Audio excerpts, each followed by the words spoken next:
에베소서 2장 8절에서 9절 말씀을 통해 그 은혜에 의하여 믿음으로 말미암아 은혜, 믿음에 대해서 말씀을 나누기를 원합니다. 여러분, 복음은 하나님께서 우리 인간에게 주신 놀라운 선물입니다. 그러나 이 복음이 환경에 따라 변질되거나 상황에 따라 변경될 가능성이 있다면 그 복음은 완전하지 않은 겁니다. 또한 그 복음은 완전하지 않기 때문에 받는 사람에 따라서 다른 결과를 낳을 수 있을 겁니다. 그래서 여러분, 우리에게 주어진 복음은 그것을 받아들이는 사람의 의지가 중요하기는 하지만 본질적으로 복음은 자기 완결적이라고 표현할 수 있습니다. 즉, 복음은 다른 것에 의해서 변하지 않는 것임을 믿으시기를 바랍니다. 할렐루야. 복음은 환경과 사람과 어떠한 상황에 따라서 변하지 않는 겁니다. 복음은 불변합니다. 믿으십니까, 여러분? 복음은 불변하다는 것입니다. 그래서 복음을 우리는 복음 DNA, 즉 변하지 않는 것이라는 표현을 사용합니다. 이 복음 DNA는 다시 4가지 요소들로 구성되어 있습니다. 지난주에 우리가 살펴본 헬기 구조 이미지를 한번 생각해 보십시오. 복음의 사건은 4가지로 이루어진다고 했습니다. 은혜, 믿음, 그리고 회개, 그리고 성령님입니다. 그 중에서 가장 중요한 핵심을 이루고 있는 그 짝은 바로 은혜와 믿음입니다. 이 시간 기독교 신앙의 핵심입니다. 은혜와 믿음에 대해서 한번 살펴보겠습니다. 먼저 은혜와 믿음의 그 관계에 대해서 살펴보고 은혜와 믿음의 비밀, 그것을 한번 우리가 또한 이해하기 원합니다. 그리고 구원받은 성도로서 어떤 삶을 이 은혜와 믿음을 통해 살아가야 할지에 대해서 한번 살펴보겠습니다. 은혜와 믿음의 관계예요. 가장 먼저 좀 전에도 이야기했지만 은혜와 믿음은 복음 DNA, 즉 복음에서 가장 핵심입니다. 아까도 말씀드렸지만 그 헬기, 그 구조하는 그것을 생각해보면 복음의 구원 사건의 4가지를 통해서 이루어진다는 것을 우리는 나누었죠. 가장 먼저 하나님의 은혜입니다. 하나님의 은혜가 저와 여러분 우리에게 언제나 손을 내밉니다. 그리고 우리가 그 은혜를 믿음으로 붙잡는 거죠. 그럴 때 회개라는 방향 전환이 이루어집니다. 그리고 그 모든 것을 가능하게 하는 것이 성령님이라는 거죠. 그런데 가장 핵심이 은혜 그리고 믿음입니다. 하나님의 은혜가 선물로 언제나 우리에게 주어진다는 것이죠. 그리고 우리가 그것을, 그 은혜를 믿음으로 받는다, 붙잡는다는 겁니다. 이 은혜와 믿음은 우리가 싸워서 매 순간 승리해야 하는 죄와 우리의 자아, 그것을 이길 수 있는 놀라운 비밀을 가지고 있습니다. 하나님의 놀라운 귀중한 선물인 거죠. 이 두 선물이 서로 하나 될 때 구원은 이루어지는 겁니다. 이 조합이 그리고 바로 구원의 핵심이며 동시에 우리의 삶, 구원 이후에 이루어지는 성도의 영적 생활의 핵심이기도 합니다. 그렇습니다, 여러분. 영적 생활의 복음의 핵심 요소가 은혜, 믿음의 관계라는 거죠. 두 번째로 믿음과 은혜의 관계에서 보면 오늘 본문입니다. 너희는 그 은혜에 의하여 믿음으로 말미암아 구원을 받았으니 이것 이것은 너에게서 난 것이 아니요 하나님의 선물이라. 그 은혜에 의하여 믿음으로 말미암아 구원을 받았다는 것이죠. 여기서 말하는 은혜는 일반적인 은혜를 말하는 것 아닙니다. 믿음도 일반적인 믿음을 이야기하는 것 아닙니다. 여기서 말하고자 하는 것은 예수 그리스도, 우리의 주님이신 예수 그리스도 그분만이 우리에게 주실 수 있는 특별한 구원의 은혜, 하나님의 선물임을 우리에게 말해주고 있습니다. 그리고 나는 자격이 없습니다. 그렇지만 예수님을 통해 값없이 우리에게 주어지는 그 은혜를 우리가 받아들일 때, 믿을 때 그것을 바로 믿음이라고 하는 것이죠. 이렇게 우리는 구원을 받는 겁니다. 은혜, 믿음을 통해서 우리는 믿음, 은혜를 통해 구원받고 우리의 삶, 영적 삶이 우리가 이어지는 것이죠. 은혜와 믿음은 여러분 기억하시기 바랍니다. 예수 그리스도와의 관계, 그분이 주시는 은혜를 받고 우리가 그분을 믿는 것, 즉 관계를 드러내는 표현이라고 할 수 있습니다. 세 번째로 베드로후서 3장 18절에 보면 이렇게 기록됩니다. 오직 우리 주 곧 구주 예수 그리스도의 은혜와 그를 아는 지식에서 자라가라. 이 말씀은 여러분 구원이 은혜와 믿음의 조합에서 이루어지듯이 우리 속사람이 구원을 받은 우리가 점점 성장하는데 이 구원의 패턴이 은혜와 믿음의 이 조합이 작용한다는 그러한 이야기이죠. 예를 들면 여러분 어떤 노래를 부를 때 우리가 기준음을 잘 잡았다고 생각해 보십시오. 이어지는 다른 노래에서도 그 기준음은 그대로 적용됩니다. 악기를 연주할 때도 동일하죠.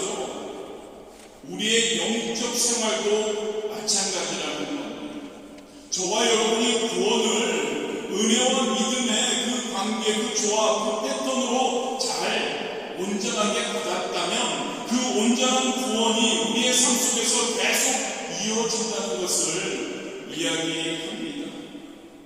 그리고 이 연합 조합 패턴에서 가장 중요한 것은 은혜가 우선시된다는 것이죠.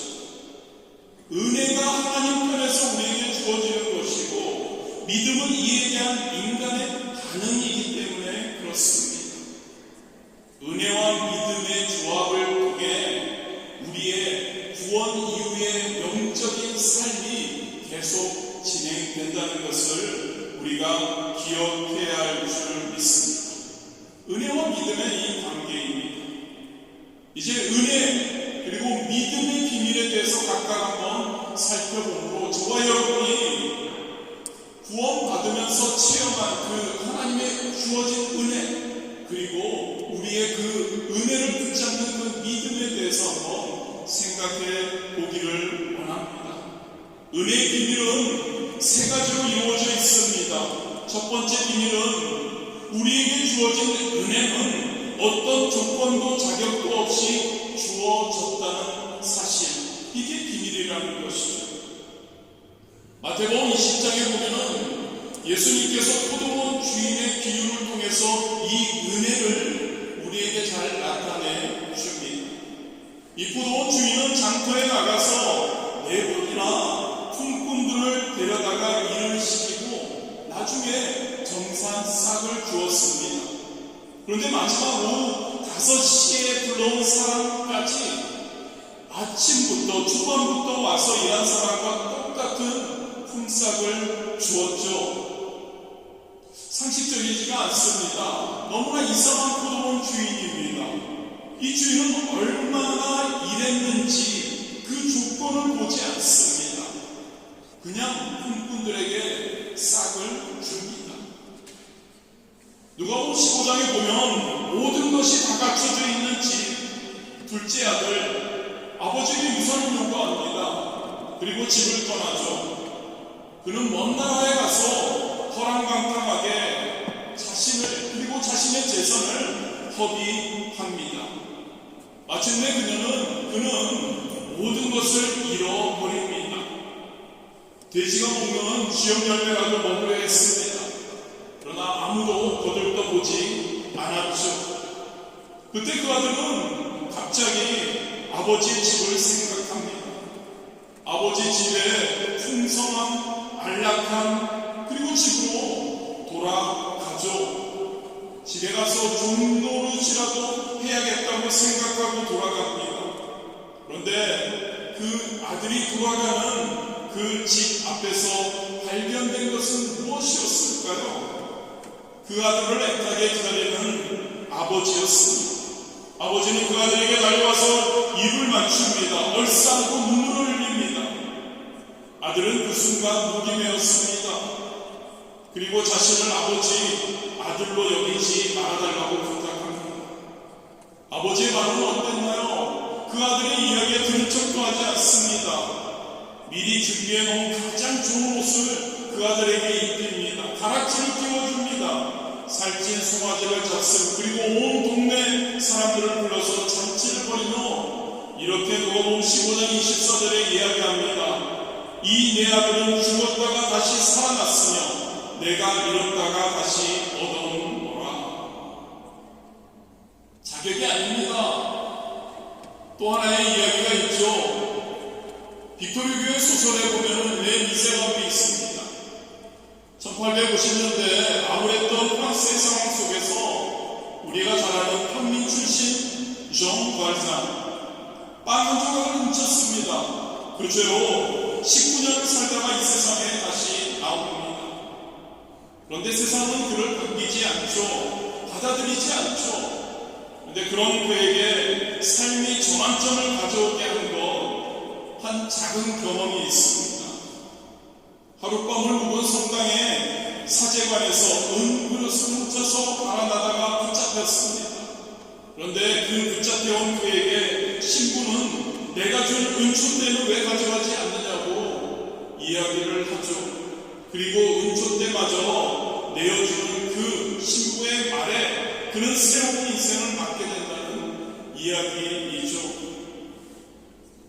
이 아버지 그리고 이 신부와 정말자 이 두 이야기의 공통점은 무엇일까요? 그들은 용서받기 어려운 상황에서 용서받았다는 겁니다. 성경은 이것을 은혜라고 이야기하죠. Amazing Grace. When God's act 놀라운 은혜라고 이야기합니다. 여러분, 예수님이 소개하는 이 아버지는 공평한 저울을 들고 서 있는 정의의 신이 아닙니다. 놀랍게도 이 분은, 이 하나님은 사랑에 애타는 무기력한 아버지 하나님이 되신다는 거죠. 그 하나님은 아들이 돌아오기도 돌이키기도 전에 무조건 용서하기로 다짐하며 기다리고 있었다는 겁니다. 이 어리석은 사랑이라고 할까요? 이 사랑이 전해지는 곳에 인생의 전환점이 있는 겁니다.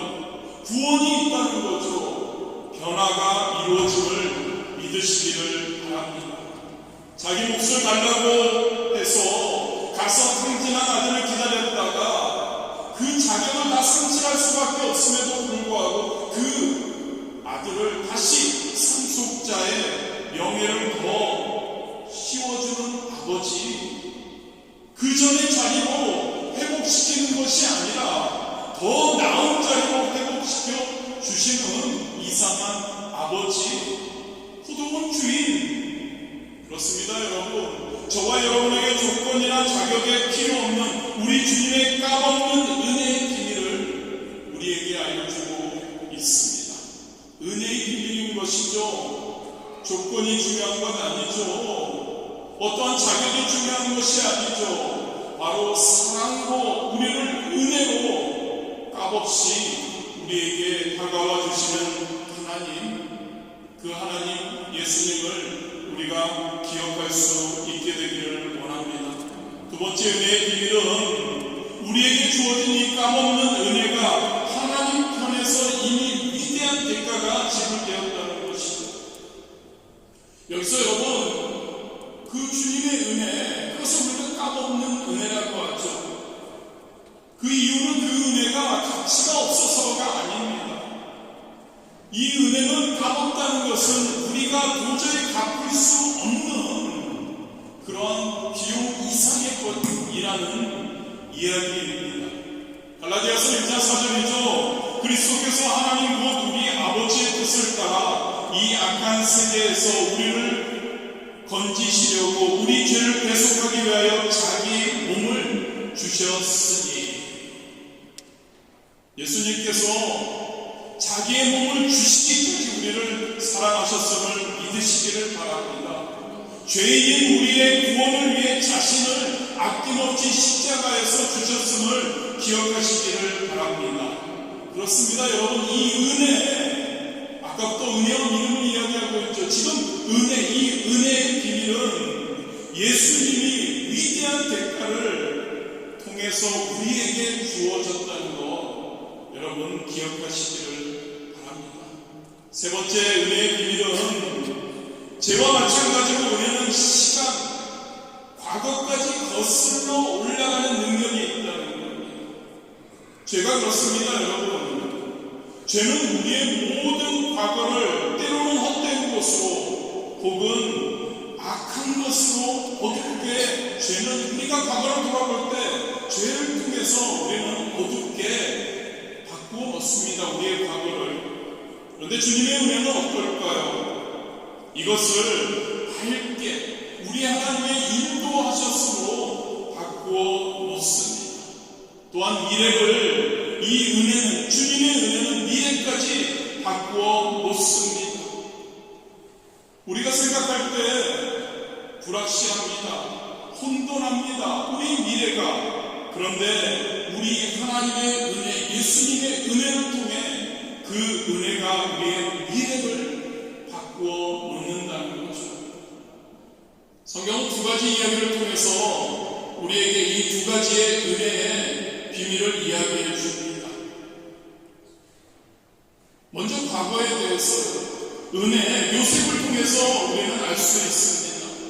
요셉을 통해서 은혜는 과거를 푸는 인생의 열쇠가 됨을 알려줍니다. 요셉에게 식량을 얻으려고 형들이 찾아오죠. 그때 요셉은 깨닫습니다. 하나님의 은혜가 여기까지 나를 인도했구나. 나를 여기까지 보내기에 형들의 어떤 계략으로 인해서 내가 이 자리에 온 것이 아니었구나. 하나님께서 우리 민족, 우리 가족을, 생명을 구원하시려고 나를 여기까지 형들보다 앞서서 보내주셨구나 라고 요셉은 고백하고, 그리고 이 이야기를 하면서 통곡하는 거죠. 과거를 하나님의 은혜를 통해 하나님께서 나를 미리 아셔서 이렇게 인도해 주셨다고 깨닫게 되는 겁니다. 그렇습니다, 여러분. 우리는 어떨까요? 과거에 있었던 일을 통해 왜 예수 그리스도 안에서 내가 약할 때 강해지는구나를 깨닫게 됩니다. 예수 그리스도를 따르던 제자들이 굉장히 어려움을 당했음에도 불구하고, 순교들을 했음에도 불구하고, 그것이 바로 놀라운 축복이 되는구나를 우리는 깨닫게 되는 겁니다.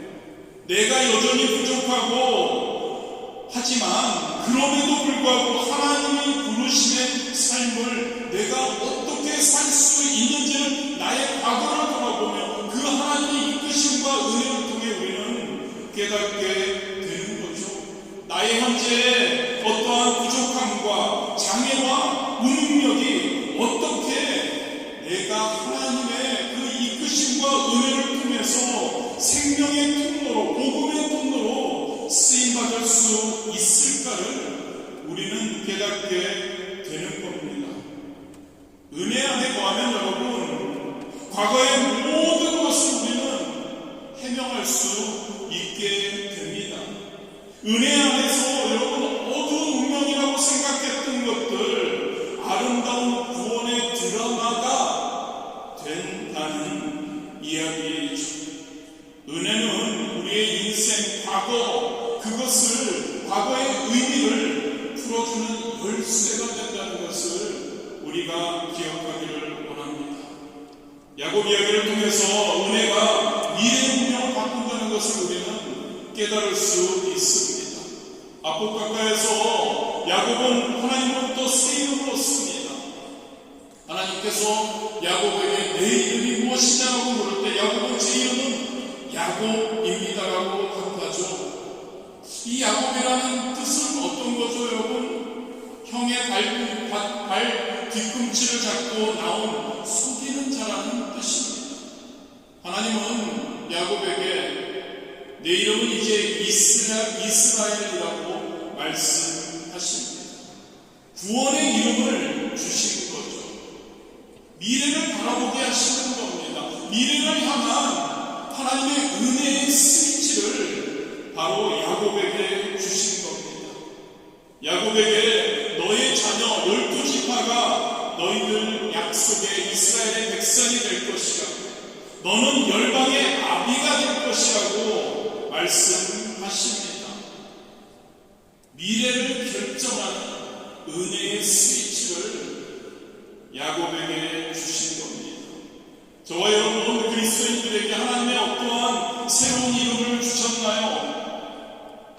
저와 여러분에게 복음을 전해야 하는 사역자의 이름을 주신 줄 믿습니다. 저와 여러분의 미래의 고백이어야 합니다. 하나님이 우리를 복음의 사역자로 삼아주시는 은혜를 베푸셨다는 거죠.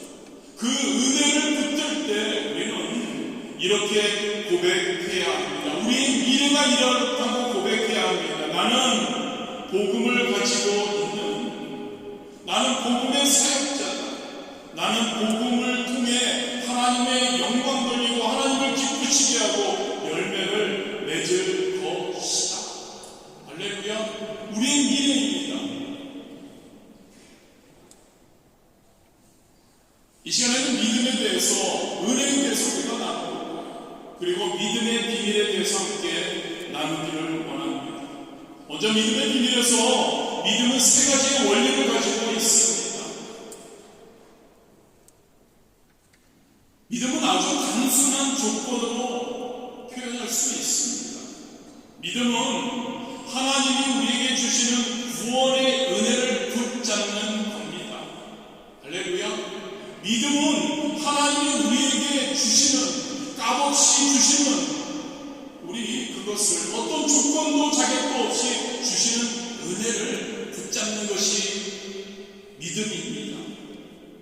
헬기 비유에서 보듯이 구조원 또는 구명대를 붙잡는 손에 비유할 수 있는 것입니다. 의지적으로 받아들이는 것을 믿음이라고 이야기합니다. 그리고 믿음은, 두 번째 원리는, 믿음은 하나님의 은혜의 선물을 내가 받아들일 때, 잘 들으시기 바랍니다, 여러분. 나도 모르게 그 믿음은 내 안에 들어와 있는 실체라는 것이죠. 믿음은 내가 믿는다, 옳다라고 증명하는 것이 아닙니다. 믿음은 은혜를 우리가 받아들이는 순간, 은혜를 붙잡는 순간, 믿음이 이미 우리 안에 있는 것이죠. 수술할 때 마취 동의서에 우리는 사인을 해야 합니다. 사인을 하고 좀 지나면 어느 순간 정신을 잃고 수술이 진행되어 있는 것과 같다고 할 수 있죠. 나는 사인만 했습니다. 그런데 모든 수술이 진행되어 있는 거죠. 믿음이 이렇다는 겁니다. 내가 그 믿음을 사인함으로 받아들이는 순간 믿음은 이미 다 진행되어 있는 겁니다. 믿음은 내 안에 있는 겁니다. 그리고 나는 그 믿음에 의해 이끌려가고 있는 것이죠. 믿는 저와 여러분 되기를 원합니다. 믿음입니다, 여러분. 그리고 믿음은 우리가 어떻게 하는 것이 아닙니다. 우리가 붙잡는 순간 하나님께서 관리하시는 겁니다. 사도 바울은 빌립보 3장 12절에 이 믿음에 대해서 이렇게 이야기합니다. 내가 이미 얻었다는 거 아니요, 온전히 이루었다 함도 아니라 오직 내가 그리스도 예수께 잡힌 바 된 그것을 잡으려고 달려가노라. 믿음은 예수 그리스도에게 잡힌 바 되는 것임을 믿으시기를 바랍니다. 내가 은혜를 받아들였으면 이미 내 안에 믿음의 실제가 있는 겁니다. 내가 은혜를 체험하고 은혜의 삶을 살아가고 있다면 믿음은 이미 나에게 임해 있다는 거죠. 그래서 여러분, 믿음이 있다 없다 이야기하는 것은 우리가 은혜를 받아들이는 삶을 살고 있지 않다는 이야기입니다. 이 사람들은 믿음이 약해요라고 많이 이야기합니다만 믿음에는 약하고 강함이 없다는 겁니다. 믿음은 있거나 없거나 둘 중 하나일 뿐입니다.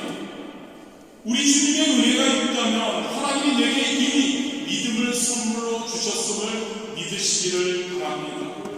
할렐루야. 은혜에 감사하는 겁니다, 여러분. 은혜에 감사하고 그 은혜를 붙들며 하나님이 나에게 주신 은혜를 붙들면 그 은혜를 통해 그 은혜에 대한 확신을 가지고 담대하게 믿음으로 결단하고 삶에 적용하면서 나아가면 된다는 것을 믿으시기를 바랍니다. 그리고 믿음은 세 번째로 베드로가 어땠습니까, 여러분? 어느 때에는 성령님으로 사로잡혀 살았습니다. 또 마지막에는 예수님을 세 번 부인하기도 했죠. 믿음은데요, 여러분. 예수님께서는 인간의 어떠한 의지와 상태에 그 믿음에 대해서 의존하지 않으십니다. 요한복음 21장 18절에 보면 예수님이 베드로에게 이렇게 예고하십니다. 내가 젊어서는 스스로 띠띠고 원하는 곳으로 다녔거니와 늙어서는 내 팔을 벌리니 남이 내게 내 띠 띄우고 원하지 않는 곳으로 데려가리라. 우리는 믿음으로 하나님의 은혜에 반응합니다. 그런데 여러분, 그 길을 인도하시는 분은 하나님이신 줄 믿습니다. 내 마음대로 되지 않는다는 이야기죠. 하나님의 인도하심을 우리는 신뢰하고 하나님의 인도하심에 우리가 기쁨으로 순종하며 놀라운 믿음의 길을, 놀라운 선거의 길을 걷게 하여 주실 줄 믿습니다. 믿음의 원리였고요. 믿음의 비밀에서 그렇다면 믿음의 능력이 어떠한 것이 있는지를 한번 살펴보기를 원합니다. 믿음은 하나님의 은혜를 받아들이는 것뿐입니다. 아까도 말씀드렸죠. 그 하나님의 은혜를 붙잡는 것뿐입니다. 그럼에도 불구하고 믿음 안에는 놀라운 능력이 나타납니다. 믿음은 결단이라고 할 수 있죠. 하나님의 은혜를 붙잡는 거니까요. 구주자의 손을 붙잡는 것, 그래야 구원되는 것이죠. 구명대를 붙잡는 거죠. 그것을 내 몸에 끼워야 내가 구원받는 것이죠. 이 결단, 믿음의 결단에는 엄청난 에너지가 발생하는 겁니다. 말씀에 그 믿음의 능력이 있다는 거죠. 그 능력 중에 하나가 로마서 4장 18절에 기록되어 있는 바랄 수 없는 중에 바라는 그 능력 믿음입니다. 아브라함이 바랄 수 없는 중에 바라고 믿었으니 이는 내 후손이 이 같으리라 하신 말씀대로 많은 민족의 조상이 되게 하려 하심이라. 아브라함이 하나님의 그 은혜의 약속을 품습니다. 그런데 그 품고 나아갈 때 그의 처지는 어땠나요? 이미 나이가 많았습니다. 많은 땅과 자손의 약속 실현되는 것 불가능했습니다. 그런데 믿음의 능력, 믿음의 눈으로 하나님의 그 은혜의 약속의 말씀을 그는 붙잡았던 거죠. 결론은 어떻습니까? 바랄 수 없는 중에 바라는 그 믿음을 통해 그는 모든 하나님의 약속을 성취했음을 우리는 알게 됩니다. 그렇습니다, 여러분. 믿음은 우리가 바랄 수 없는 것을 바라는 그러한 능력이 있다는 것을 믿으시기를 바랍니다. 그리고 세상이 감당치 못하는 그러한 능력을 우리는 가지고 있죠. 여호수아의 인도 아래 이스라엘 백성이 요단강을 건넙니다. 요단 동편에서 가나안으로 침입합니다. 그때 가나안 족속들은, 7족속은 어떠한 상태였는지 아시나요? 그들은 간단히 녹았다라고 표현하고 있습니다. 왜냐하면 그 이스라엘 그 가나안 민족들과 전혀 다른 믿음이, 그 믿음으로 무장된 이스라엘 백성들을 감당할 수 없었기 때문이죠. 이브리서 11장에 보면 세상의 풍조와 맞섰던 믿음의 사람들을 기록합니다. 복음의 길을 갔던 믿음의 사람들 이름을 열거하고 있습니다. 이 믿음의 사람들은 고난을 받았습니다. 그러나 조금도 개의치 않고 그 길을 갔다고 기록합니다. 이브리서 기자는 세상이 이들을 감당치 못했다고 기록하고 있죠. 그렇습니다, 여러분. 믿음은 바랄 수 없는 중에 바랄 수 있는 능력을 가지고 계심을 믿으시기를 바랍니다. 믿음은 세상이 감당하지 못하는 능력을 가지고 있는 거죠. 할렐루야. 그 믿음을 통해 하나님께서 우리의 구원을 이루어주셨고, 하나님께서 우리에게 약속하신 약속을 성취해 가심을 믿는 저와 여러분 되시기를 바랍니다.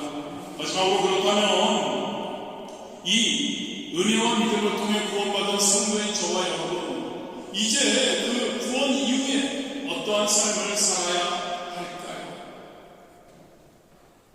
가장 먼저 은혜를 더 사모해야 합니다. 은혜를 더 사모해야 한다고요. 구원받을 때 그 구원의 은혜는 영적 성장에, 우리의 성도로서의 삶의 길에서 지속적으로 필요한 에너지입니다. 이 은혜를 우리는 늘 사모해야 합니다. 은혜를 사모하는데, 하나님을 계속 사랑하려고 하는데 안 되는 이유가 뭐죠, 여러분? 우리의 자아입니다. 자아가 은혜를 가로막기 때문입니다. 죄책감으로 우리가